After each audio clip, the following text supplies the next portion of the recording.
আজকে আমরা যে ছবিটি দেখব, একটি শিক্ষা প্রতিষ্ঠানে বার্ষিক ক্রীড়া প্রতিযোগিতার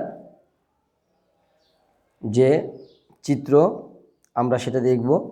দেখেন, একটা ছবি আঁকার সময় কি ছবি আঁকছেন সেটা সম্পর্কে যেমন অবগত থাকতে হবে, ছবির নাম অনুসারে ছবিতে এলিমেন্টসগুলা কি ইউজ হবে সেটাও আপনাকে জানতে হবে।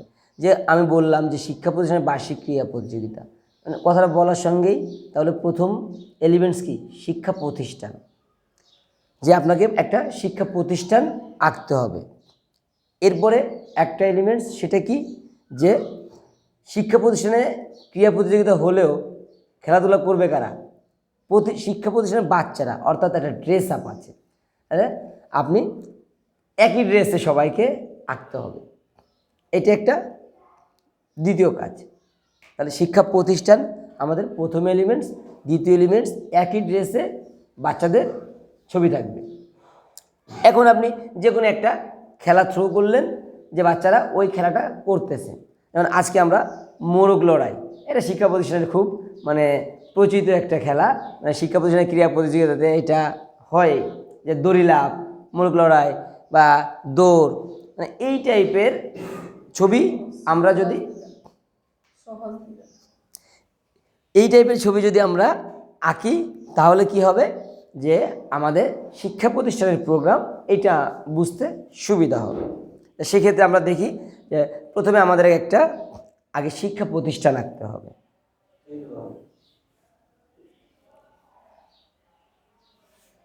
এখন শিক্ষা প্রতিষ্ঠান আমরা টিন শেডে রাখবো না বিল্ডিং আঁকবো, এটাও একটা বিষয় কিন্তু নির্ভর করে। আচ্ছা, যদি আমরা গ্রামের স্কুল দেখি বা গ্রামের বিদ্যালয় দেখি, দেখা যাচ্ছে কি বেশিরভাগ ছোট স্কুল থাকে, যে একতলা যদি হয় একতলা বা দুইতলা ভবন, আর না হলে টিন শেডের স্কুল ভবন, টিন শেড। এইটা খুব সহজ জিনিসটা, যে স্কুল ভবন টিন শেড হলে কি হয়, যে গ্রামের পরিবেশটা, যেহেতু এই খেলাগুলো গ্রাম্য খেলা আর এইগুলো গ্রামেই বেশিরভাগ হয়ে থাকে, তার ছবি আঁকার ক্ষেত্রে এটা একটা সহজ অ্যাপ্রোচ। আমরা একটা টিন শেডের বিল্ডিং দিই।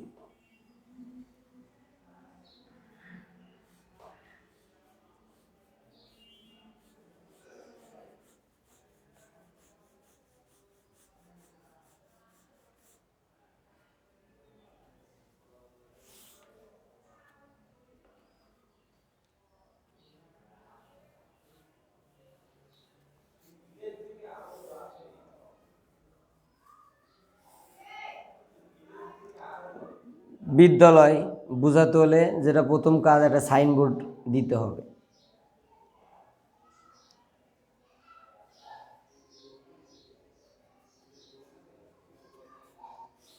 একটা সাইনবোর্ড থাকবে, সাইনবোর্ডের উপরে এখানে দেখা নামটা লিখতে হবে, যে কোনো একটা বিদ্যালয়।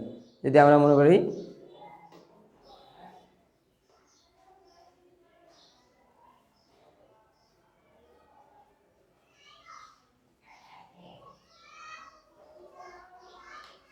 একটা স্কুল প্রতিষ্ঠানের নাম ইউজ করলাম, যে সাইনবোর্ড লাগানো আছে, এবং বিদ্যালয় অনেকগুলো কক্ষ হয়, এটা খুবই ইম্পর্ট্যান্ট একটা জিনিস। যে বিদ্যালয় বোঝাতে গেলে আপনি রুমে বুঝাবেন, বিল্ডিংয়ে বুঝাবেন, অনেকগুলা কক্ষ হয়, প্রতিটা কক্ষেরই এক পাশে দরজা থাকে।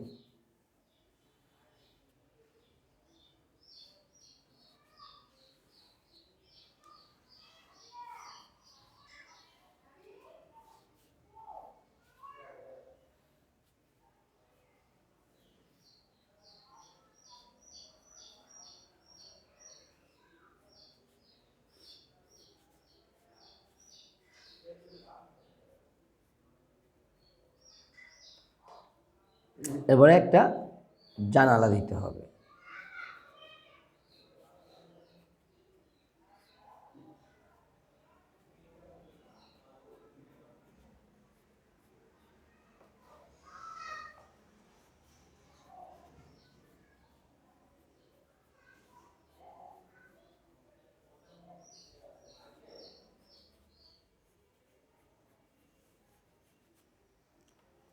আর একটা জিনিস, বিদ্যালয়ের সামনে একটা ফ্ল্যাগ থাকবে।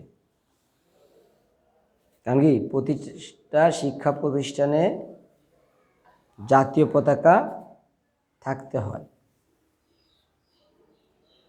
তাহলে সহজেই আমাদের কি এখন বোঝা হলো যে এটা একটা বিদ্যালয়। বিদ্যালয়ের পাশে আমরা একটা গাছ দিতে পারি। এখন নেচার সাজানো, ছবিকে আস্তে আস্তে সাজিয়ে তোলা, ফুটিয়ে তোলা। একটা গাছ আছে বিদ্যালয়ের পাশে। এখন বিদ্যালয়ের সামনে এটা আঙিনা বা মাঠ, এবং বিদ্যালয়ে কি থাকবে, গাছপালার পরে কি একটু বেড়া দেওয়া থাকবে বা ঘেরা দেওয়া থাকবে বা ওয়াল দেওয়া থাকবে, কিছু একটা থাকবে, তাই না? বিদ্যালয়ের আঙিনা, গ্রাম হলে মানুষ এরকম বেড়া টেড়া দেয় বা পাঁচিল দেয়, হতে পারে না যে আমরা একটা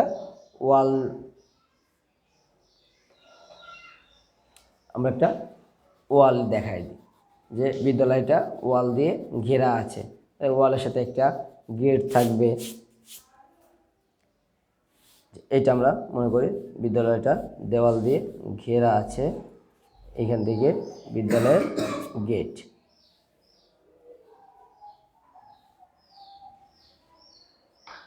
তাহলে গেটের মধ্যেও একটা নাম থাকবে।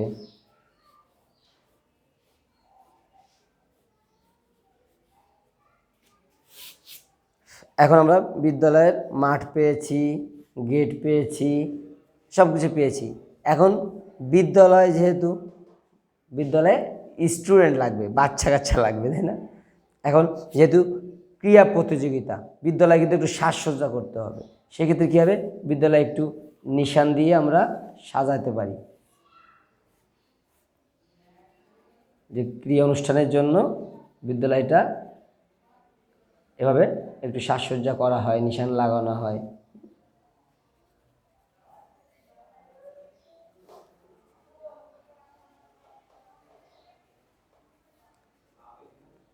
এটা একটা রেখাচিত্র। রেখাচিত্র যখন উল্লেখ করবে তখন আমাদেরকে কি করতে হবে, ড্রয়িং করতে হবে।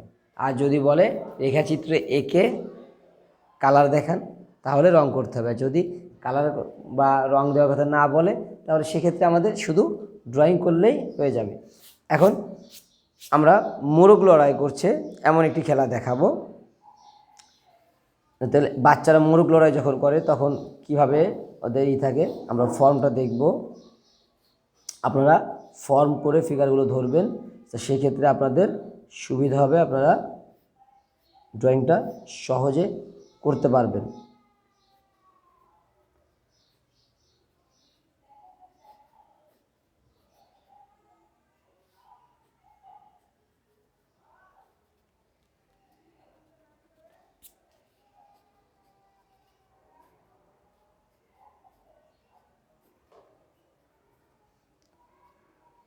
একটা পা এক হাত দিয়ে ধরতে হয়, আর একটা হাত পিছন থেকে এই হাতটাকে ধরে।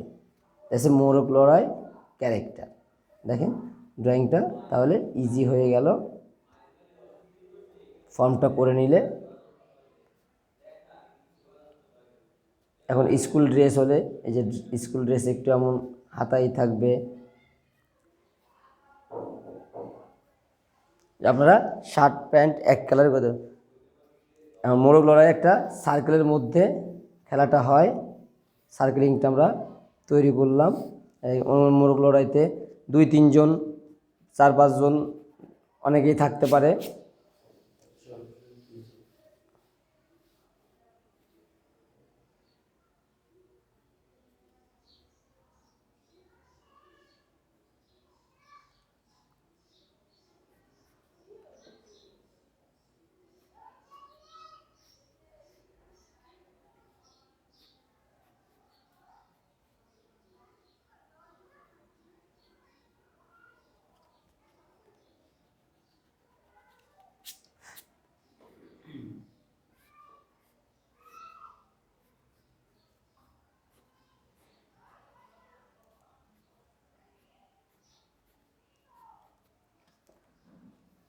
আবার মোগলড়াইতে যারা যে পড়ে যাবে সে ডিসকোয়ালিফাই হয়ে যাবে। আমরা একটা বাচ্চা দেই যে ও পড়ে গেছে,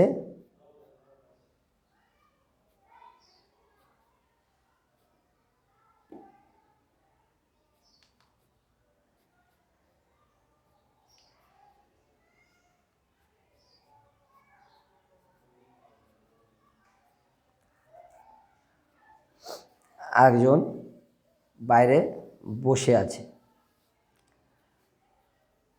ড্রয়িংয়ের ক্ষেত্রে ফিগারটা কিন্তু অনেক বেশি ইউজ করতে হয়।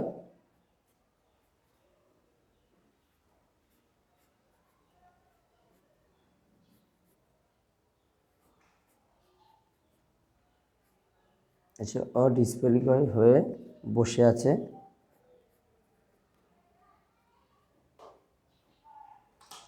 এখন আরেকটা জিনিস, খেলা পরিচালনা করার জন্য একজন টিচার লাগে যে স্কুলে খেলা পরিচালনা করে। তাহলে একজন স্যার দিতে হবে আমাদের যে খেলাতে বাঁশি দিবে। তাহলে আমরা এখন একজন টিচার দেই। স্যার ক্যাপ মাথায় দিয়ে আছেন, যেহেতু স্যার মানুষ আমরা একটু মোজ দিব, তাহলে বুঝতে সুবিধা হবে যে উনি স্যার।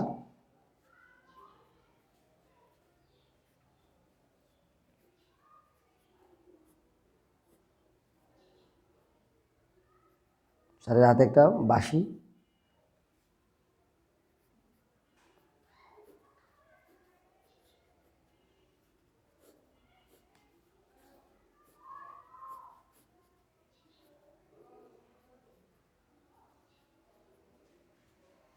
দেখেন, তাহলে বিদ্যালয়ের আঙিনায় একটি বার্ষিক ক্রীড়া প্রতিযোগিতার খেলা আমরা আরেকটু দিতে পারি। যে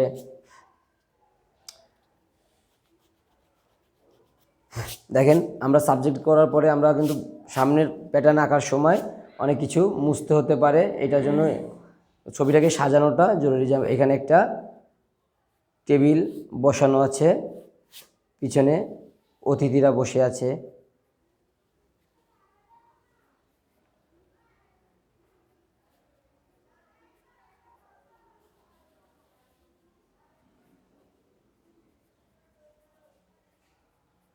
বিদ্যালয়ের বার্ষিক প্রতিযোগিতার সময় এভাবে অতিথিরা বসে, উপরে একটা ফ্লাওয়ার ভ্যাস থাকতে পারে। আপনারা যত হার্ড চাইলে হার্ডও করতে পারবেন, আবার সহজ চাইলে সহজও করতে পারবেন নিজেদের কাছে। যে এত কিছু যদি না দিতে চান, শুধু খেলা বিদ্যালয়ে দেখাবেন, সেক্ষেত্রে এতটুকু করতে পারেন। আবার যদি চান যে সব কিছু একটু দেখিয়ে দিবেন, সেক্ষেত্রে সব কিছু দেখাতেও পারবেন।